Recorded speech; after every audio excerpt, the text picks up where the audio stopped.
Hello and welcome to the No Password Required podcast. Welcome here to the ThreatLocker podcast studio at the Cyber Florida Sunshine CyberCon. I'm your host of the podcast, Jack Clabby, a cybersecurity attorney at Carlton Fields. With me is? I'm Kayley Melton, the Director of Strategic Initiatives at the Cognitive Security Institute and the Bob Ross of infosec. Kayley, it's great to see you as always in person. Yes. We get to do this about once a year, which is a ton of fun for us to see each other, and also great to record in front of a live audience. So thank you all for being here. It's also great to visit with our guest, Rob Allen. Rob is a Chief Product Officer at ThreatLocker. Rob, welcome to No Password Required. Thank you. Pleasure to be here. All right, so can you start by telling us just a little bit about your background and what brought you to ThreatLocker? So my background is I worked for an IT company in Ireland for best part of 20 years. Started pretty much at the bottom, was an engineer, drifted into sales after a while because I kind of found the engineering part a little bit too easy. So basically worked my way through the company. As I said, basically 18 years of that. Great great place to start, I suppose, and a great place to grow. During my tenure there, I came across or met Danny Jenkins, who's the CEO of ThreatLocker, in one of his previous enterprises. Thought he was a very clever guy, was clearly a very clever guy. Had built, at the time, an email security platform before anybody knew what email security was, anti-spam, and we knew straight away that he knew what he was talking about, basically. So we were one of his first customers back home in Ireland. 15 years later, Danny approached me and said, look, would you be interested in joining ThreatLocker? We've got this amazing thing happening. It's growing like gangbusters. Would you like to be part of it? And I thought about it and said yes. So I've been with ThreatLocker now for over 4 years. Wow. And what's your role at ThreatLocker? Chief Product Officer. What kind of things do you do in that role that different than what you've done before? Broadly speaking, it's about taking the best of the ideas that we get. So we've got some amazing customers. They use the product in amazing ways.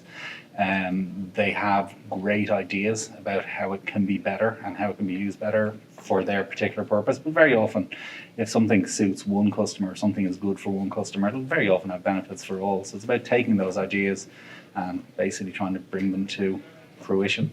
So in the kind of career journey you've had to where you are now, a lot of times you are speaking in front of large groups of folks. I think last week you were speaking in front of a group of 800. Oh, there was more than that. That was the smaller of the two. Oh, wow. The big one was Okay. about 1,500. All right, so you're speaking in front of a room of 1,500, from starting as an engineer to rooms like that. For a lot of folks in the cybersecurity world or generally, that can be terrifying. Right, so how do you get ready for it? What have you done to get comfortable in large rooms like that?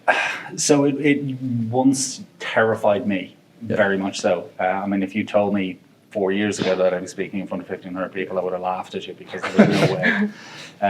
But I suppose it's one of the great things about the company is it constantly stretches your boundaries. So it's one of the things that I think Danny actually likes to do is to ask you to do something that you would otherwise be uncomfortable with.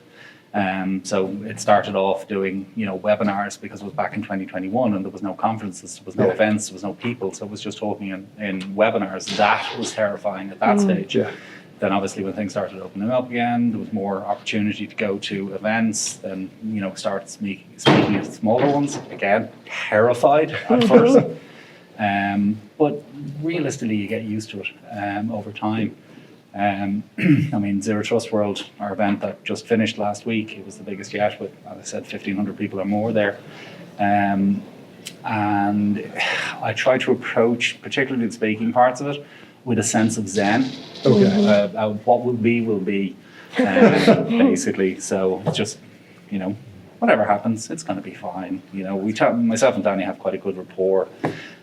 We like to banter, basically. So we just did a bit of that and spoke about product, and everybody seemed to enjoy it. That's good. How much of that do you plan in advance, or do you let it go?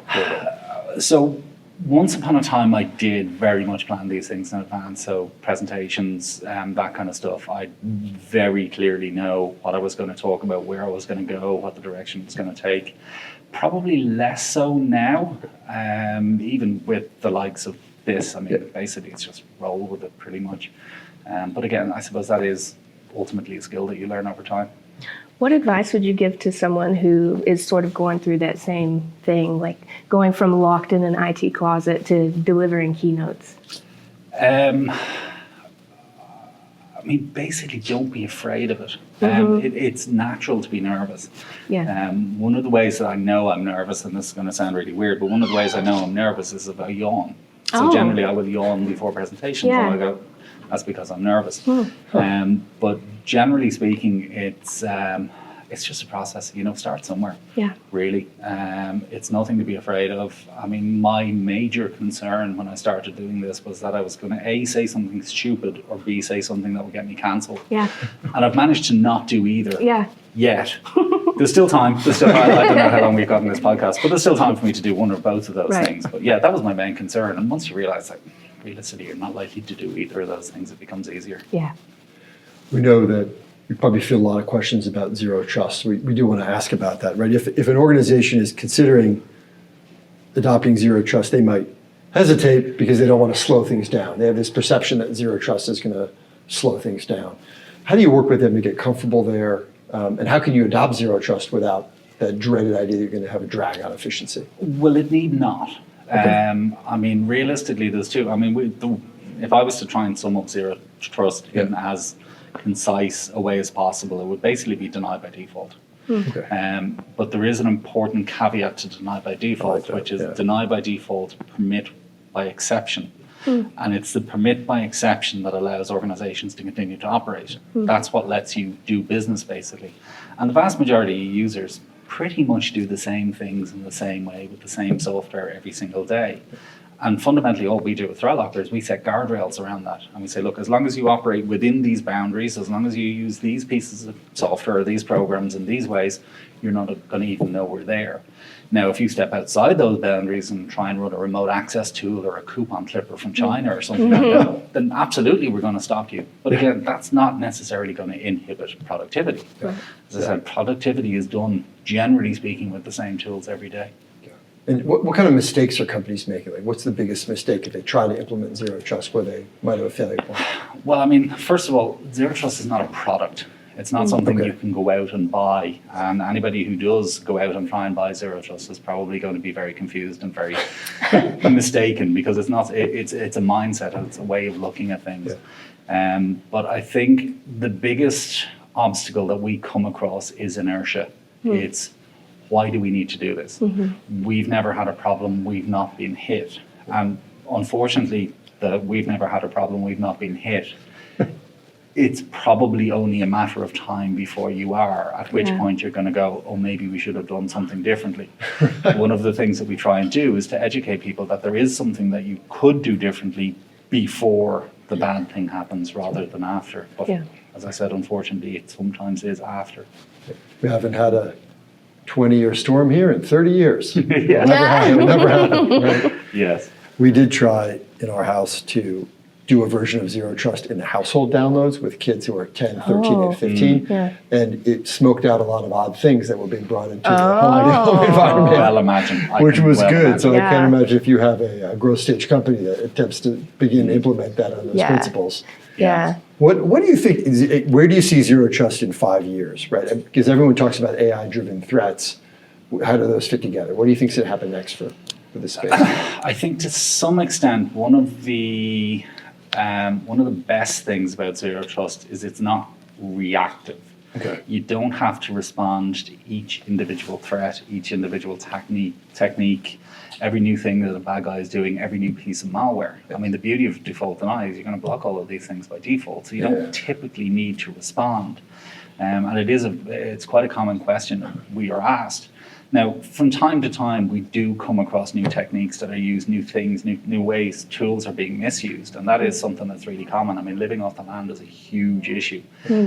We've seen instances where, for example, putty has been used for data exfiltration. But that kind of thing informs us as to, basically we have a thing called ring fencing, which is about controlling what applications can do and where they can go and what they can interact with and where they can contact on the internet. So the likes of the Buc-ee example, we created ring fencing policies around Buc-ee. So say, look, if you want to permit Buc-ee in your environment, absolutely you can, but you should also apply these controls to it as well. So there's always learning, there's always examples, there's always new information that can be used to improve what we do. That's great. If you could change one thing about how the public in general perceives cybersecurity, what would it be? The public in general, I suppose one of the challenges that we have and that a lot of cybersecurity vendors in general, I think, have is that very often it's only the really big events that make it on the news. Yeah. So it's your colonial pipelines, it's your massive events like that they're all over the news and everybody goes, ooh, cybersecurity. The problem is for every colonial pipeline, there's probably 10,000 smaller organizations that are hit and impacted that nobody knows about. So again, it's part of our remit, it's part of what we try to do is to educate people about the dangers, about the risks. I mean, look, you can go onto Google on a given day and type in ransomware and you'll see the number of new attacks that are taking place. But the problem is that most people will never hear of them. Most organizations don't even know they're happening until it's too late. Yeah. Yeah. So one of the things I know you have observed is that sometimes organizations will layer similar kinds of detection solutions one on top of the other, neglecting entire verticals of risk. Why does that happen, and what can be done about it? I suppose people think layered security is a good idea. Okay. But layers of very similar security is probably less useful. Okay. So, for example, I being random organization, well, I've got antivirus, I've got EDR, I've got MDR, I've got XDR, I've got everything that ends with DNR. Neglecting to understand that fundamentally those detection tools are basically looking for the same known threats. And very often falling over each other when they do actually find them. Okay. So what we try and, again, educate people about is, well, look, there is a value in those tools. It's a good idea to look for known bad things, but there is also another approach that you can take, which is, as I said, the deny by default approach, which gives you proper layered security, different types of layers. So you've got control and you have detection. So the control is what's going to keep you safe. The detection is what's going to happen if you make a mistake. I almost dropped an F-bomb there, but I didn't. So.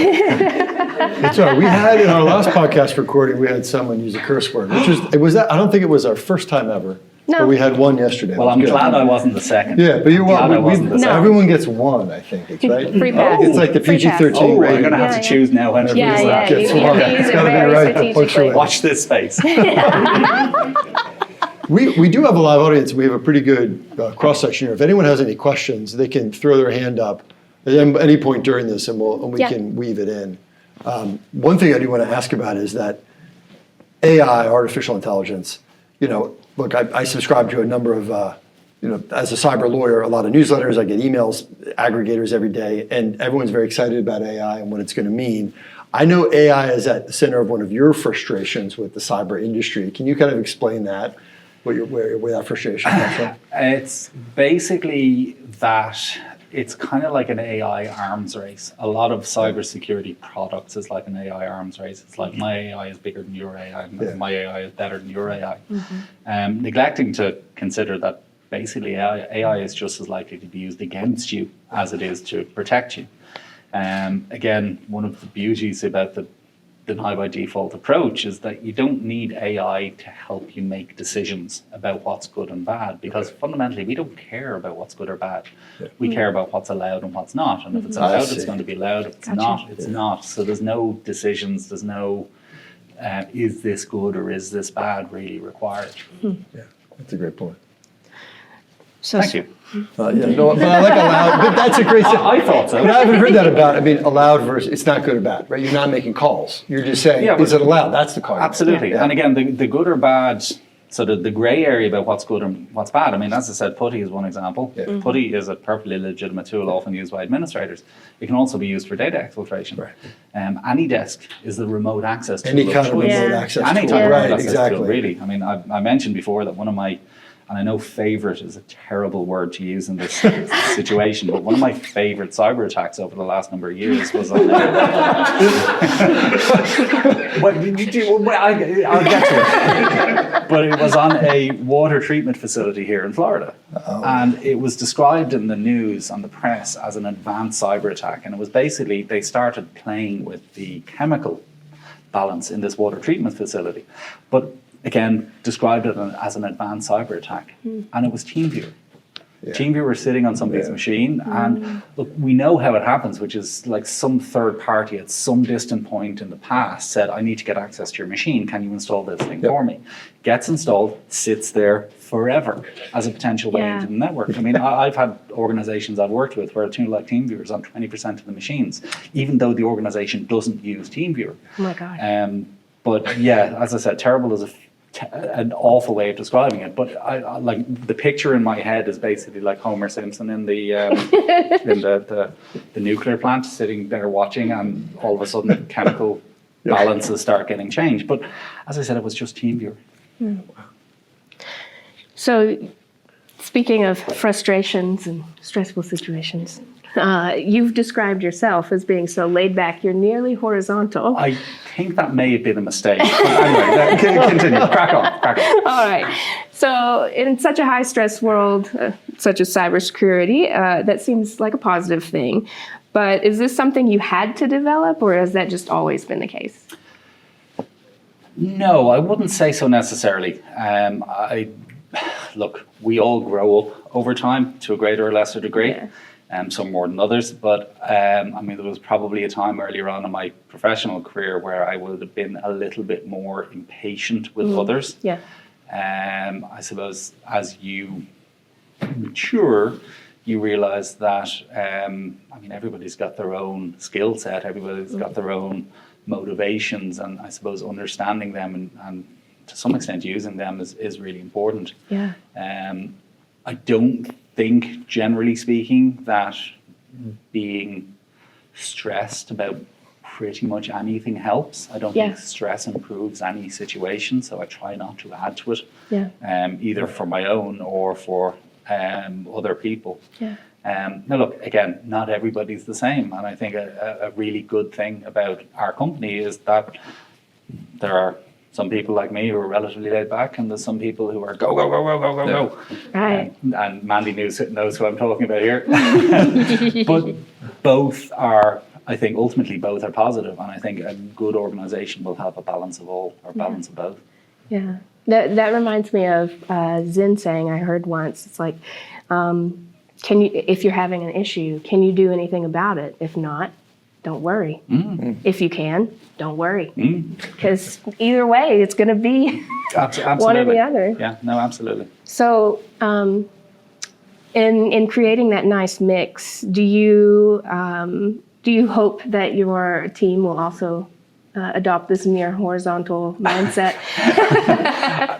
Well, ideally not. No, but as I said, not everybody is wired the same. You know what I mean? Some people will, you know, not necessarily stress. I mean, I don't want anybody to be unhappy in their job. I don't want anyone to feel like the job is getting on top of them.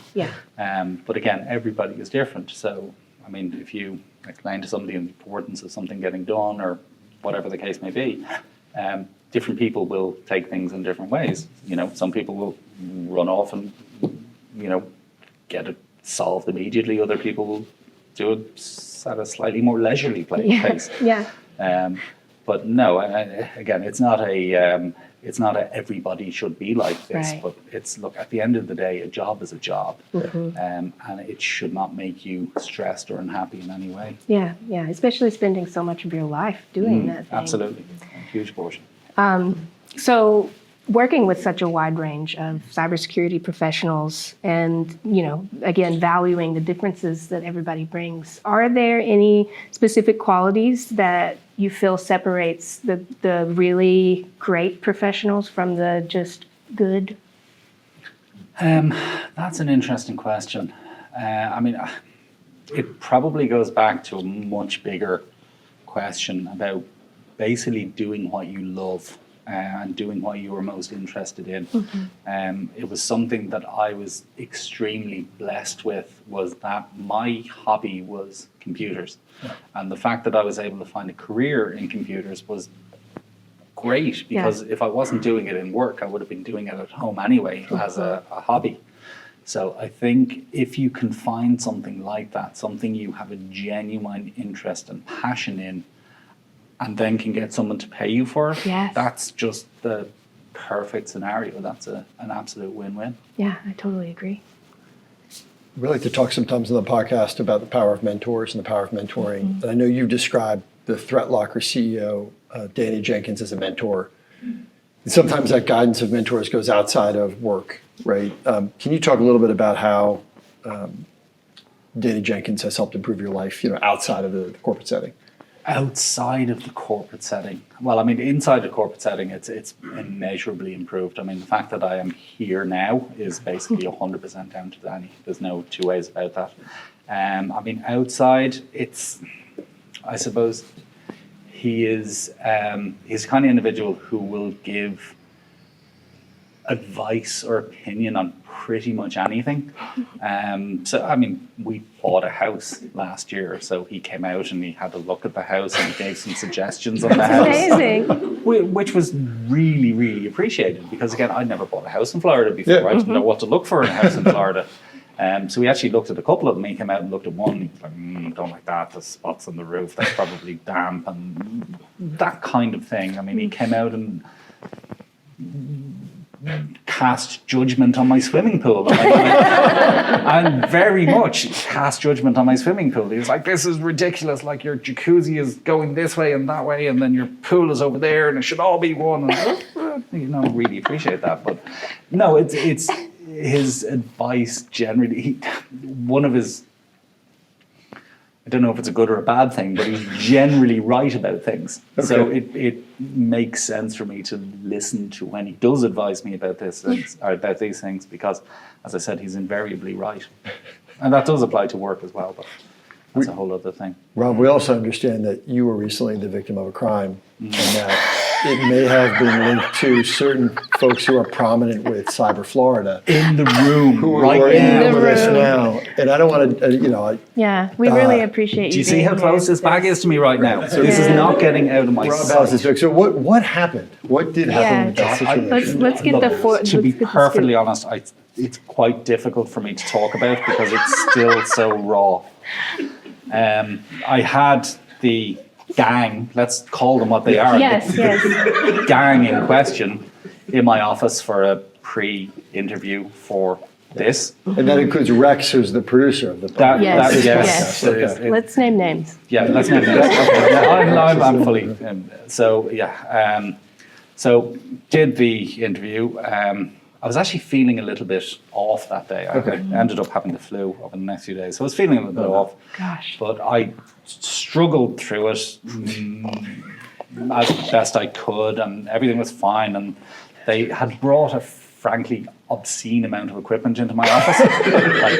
I think they were, recording a movie or something. But anyway, they brought all this equipment in, and then they all disappeared. And I was like, okay, that's fine.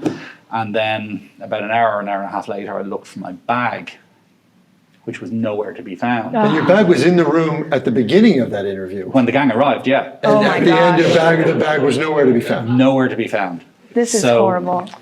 Had anyone else been in and out of your room? Nope. Wow, okay. No, only the gang. So I checked Find My, because I have air tags in all of my things for this very eventuality, and I discovered that my bag was in what can only be described as Tampa. So I put the pieces together and pretty quickly established that the gang had run off with my bag. My goodness. So yeah, it was. We were able to recover that bag here at the conference? That became what's called an SEP. SEP is somebody else's problem. Okay. So the poor marketing person, David, who'd organised this as well, I said, David, my bag is gone. He said, what do you mean your bag is gone? I was like, what part of my bag is gone? Do you not understand? My bag is gone. Those hoodlums from that probably made up university down in Tampa stole it. And David said, I'm really sorry. And David proceeded to organise to rescue my bag. Oh, that's so good. I'm glad. And that's, I've never been through something like that, so I don't want to pretend to understand what you're there. But we appreciate you I sharing wouldn't it with wish us. it on my worst enemy. We appreciate you sharing this. Yeah. We're going to take a short break now to compose ourselves. Yes. When we return here to the ThreatLocker podcast studio, Rob will participate in our lifestyle polygraph, so please stay with us. You're listening to the No Password Required podcast. We cover cybersecurity and a lot of other stuff.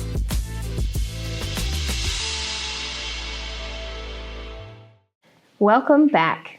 As many of you know, the lifestyle polygraph is a test used by the federal government to determine if a person is worthy of learning our nation's most secret secrets. But here at this podcast, we use the technique for only slightly lower stakes to determine whether our guests can join our fantasy cybersecurity squad. Rob, are you ready for the lifestyle polygraph? I didn't know what a lifestyle polygraph was until just now, but yes. Great.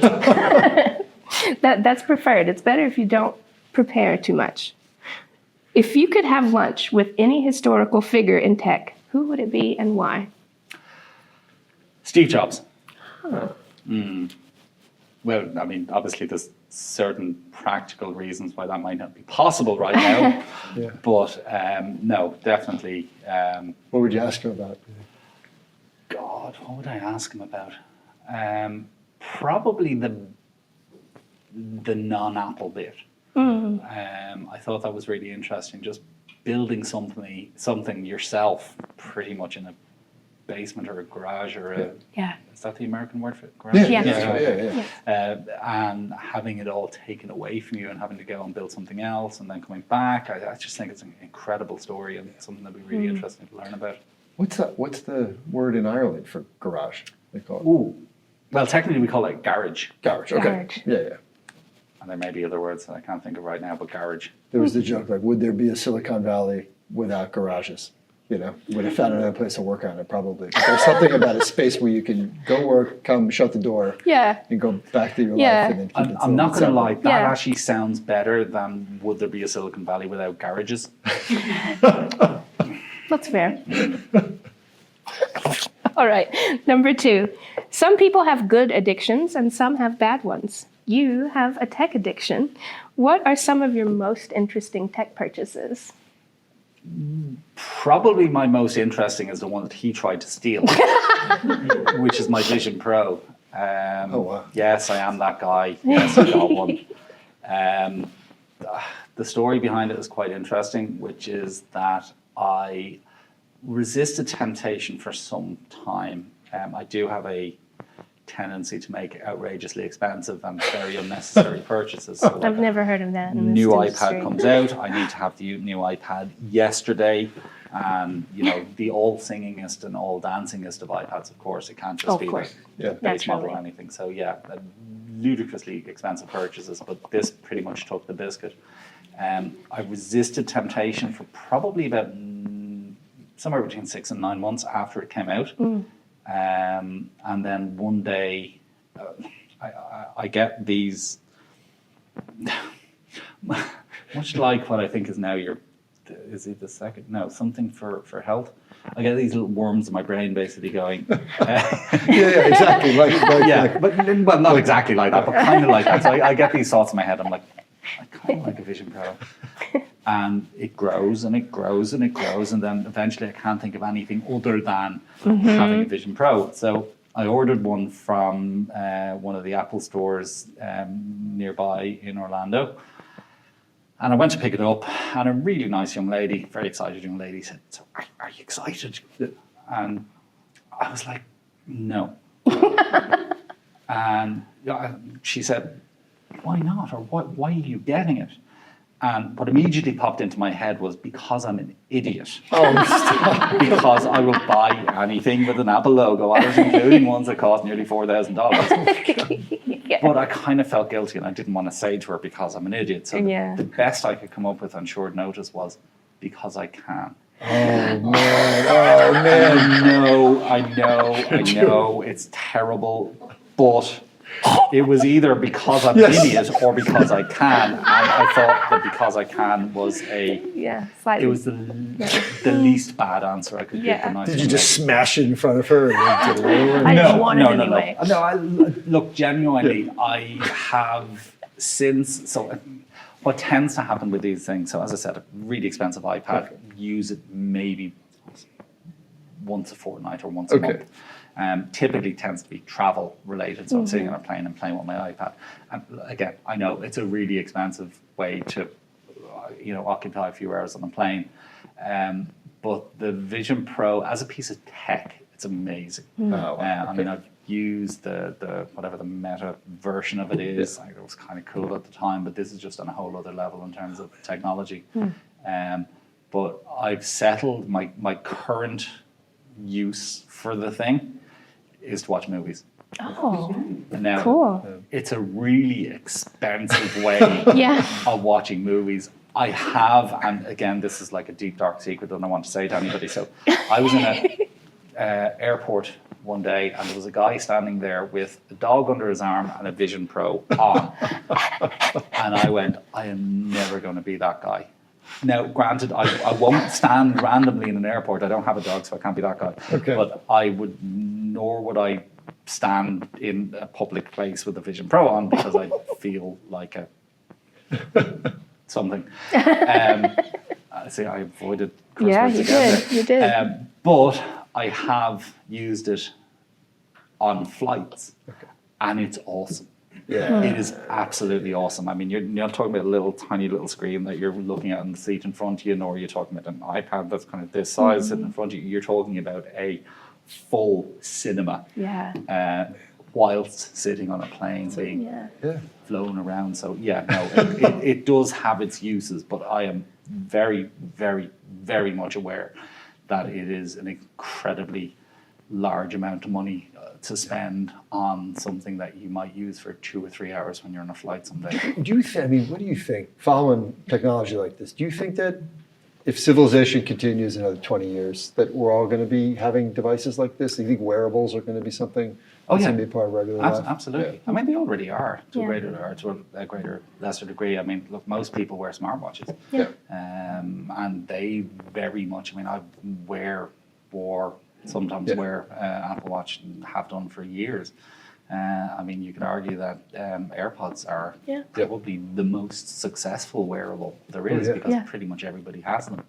And it's augmented reality audio-wise rather. That's a great, Yeah. We see in our office, we'll see the younger the attorney, the more likely they'll have the AirPods on. And I won't talk to them because they have the AirPods on, but then they'll start a conversation and I realize, that's just... Yeah, you have the pass-through. That's it. Your normal default setting is just to wear AirPods. And once you figure that out about people, it's like, okay, I'll just keep talking to you. And then, and then I'll run into somebody a little bit older with them on, and they'll be like, hey, I'm on a call. Right? I'm on a call, don't talk to me. It's like, I can't, I don't know how old you are. Do the best I can. Do the best I can to navigate this new universe we're all in. But look, it's going to take time. I mean, again, it's not a practical thing to wear most of the time. You're not going to be walking around with this massive big headset on.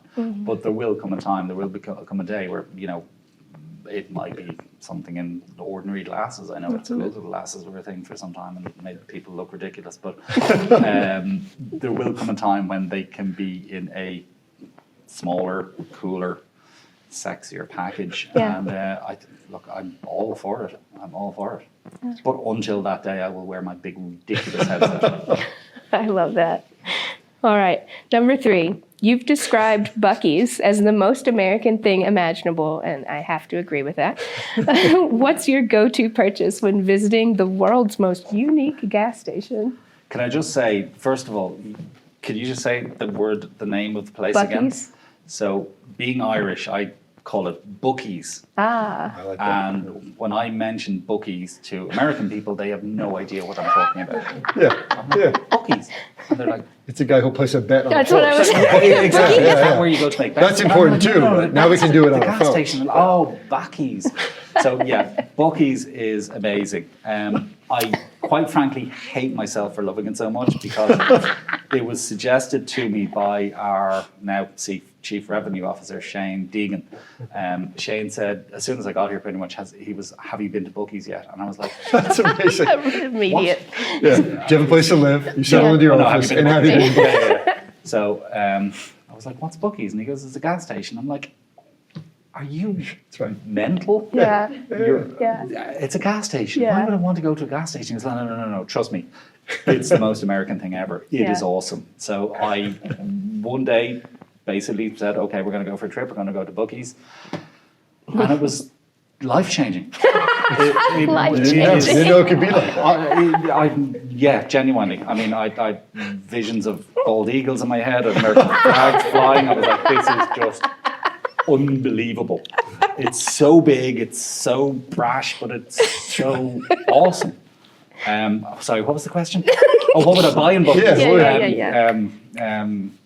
Brisket sandwich. The brisket sandwiches are to die for. Yeah, so that's what I would buy in Buc-ee's. But basically anything. You can buy anything in Buc-ee's. Anything. Yeah, Truly.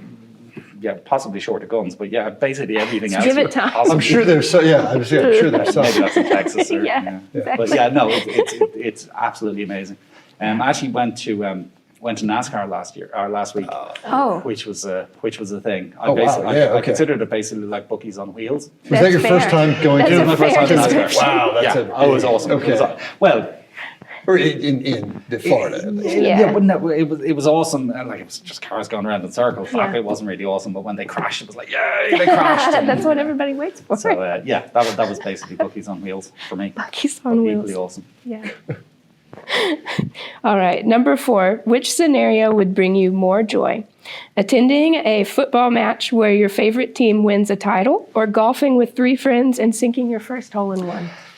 No, I actually thought about this one. I genuinely, okay. I browsed through the questions, but I actually thought about this one. Now, my initial reaction would be favorite team wins a title. So my favorite team is Liverpool, okay. and I'd very much like to be there for that.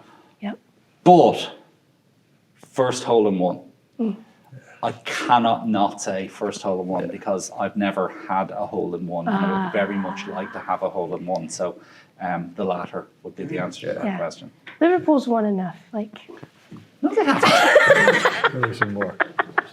yeah. They've won You enough. sound It's like one of fine. the Arsenal fans in our office. No, it's worse. Chelsea. Oh, God. I know. I'm sorry. I didn't know. Okay, fun fact. We're in, I don't know if I'm allowed to disclose this, but hey. So we're in discussions at the moment with a number of Premier League clubs about partnerships. Oh, wow. 2 of them are Liverpool and Chelsea. Oh.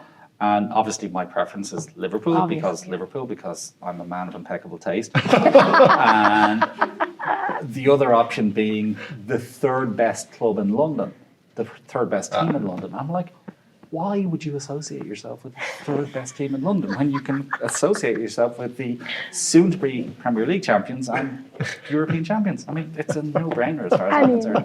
But speaking of attending a soccer match where your favourite team wins a title, I'm actually going to the Carabao Cup final in about 3 weeks. That's amazing.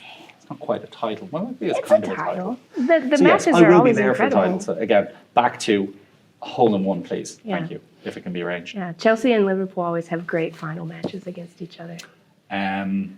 Yes, I have A lot of been stress. to at least 3 or 4 Liverpool-Chelsea games. I'm just jealous. Including the Champions League. Sorry for all you American people out there. They can deal with it. Including the Champions League semi-final in 2005 with the ghost goal, and also 2007 against Chelsea. And I think we won both of them, if I remember correctly. Oh yes, we did. I knew it. That's fine. That's Sorry. fine. Yes. You've gone through something traumatic, so I'll give this to you. Yeah. All right, final question. If you could instantly master any non-work related skill, what would it be and why?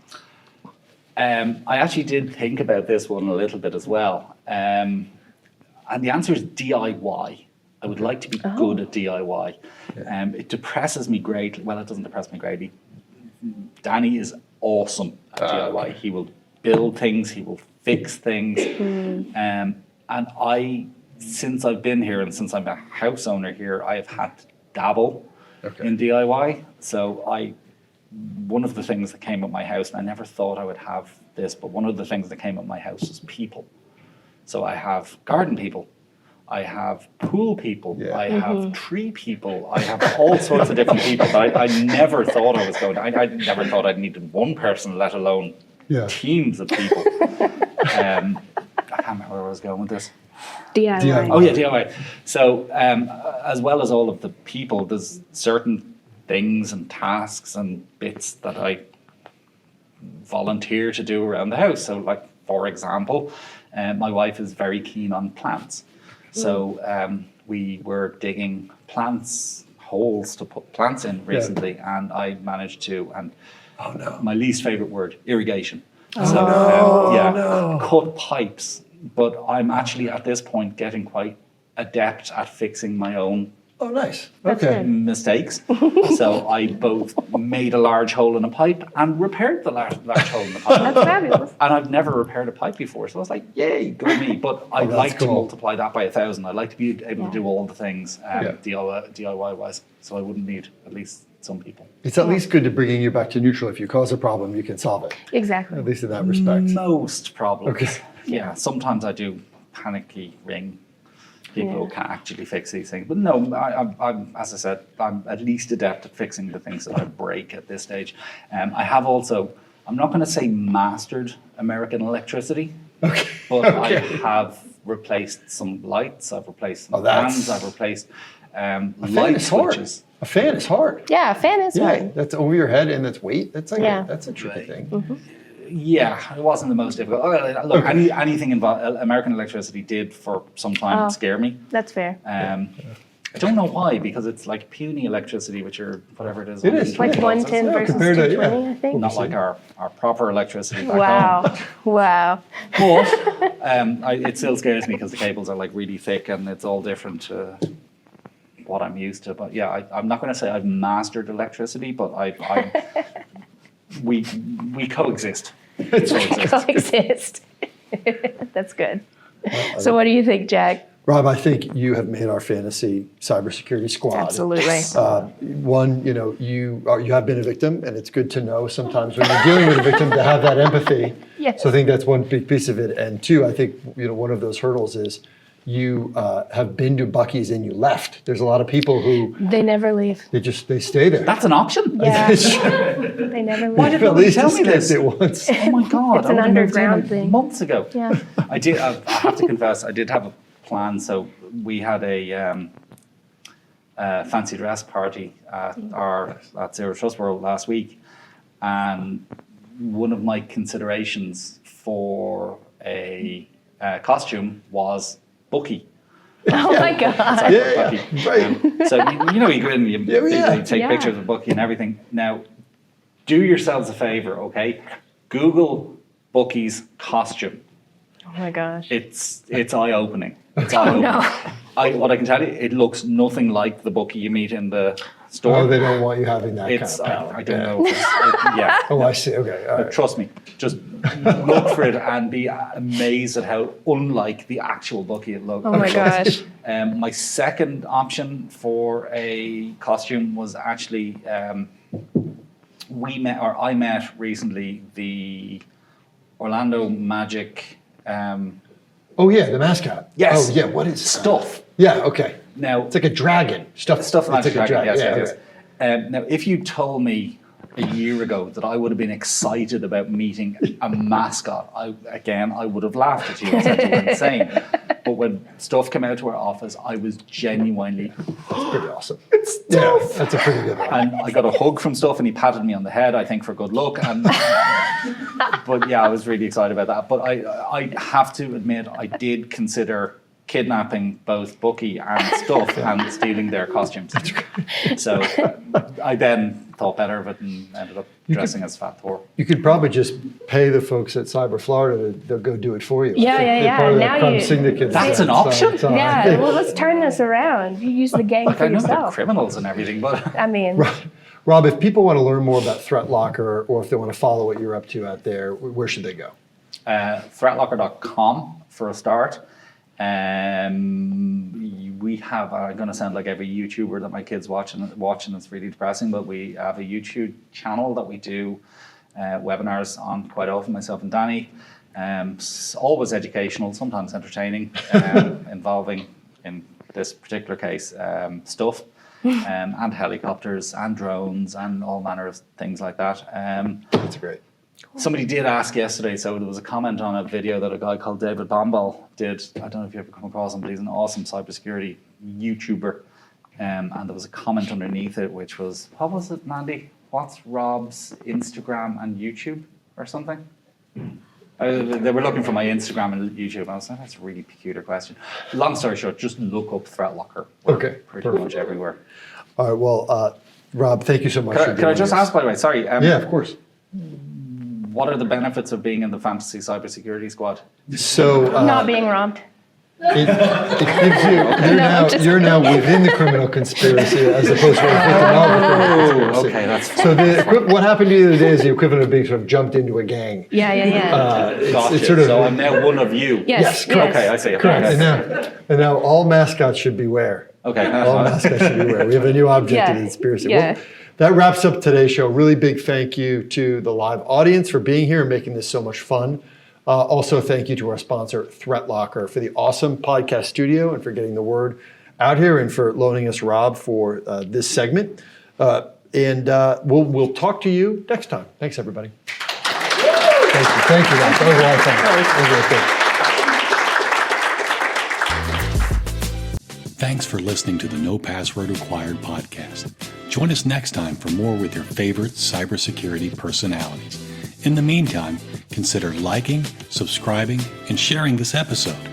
You can find us on social media at NoPasswordPod. The show is produced by Cyber Florida, and a special thanks goes out to our friends at Carlton Fields and Reality Shift. For more information, visit our website at cyberflorida.org/pod.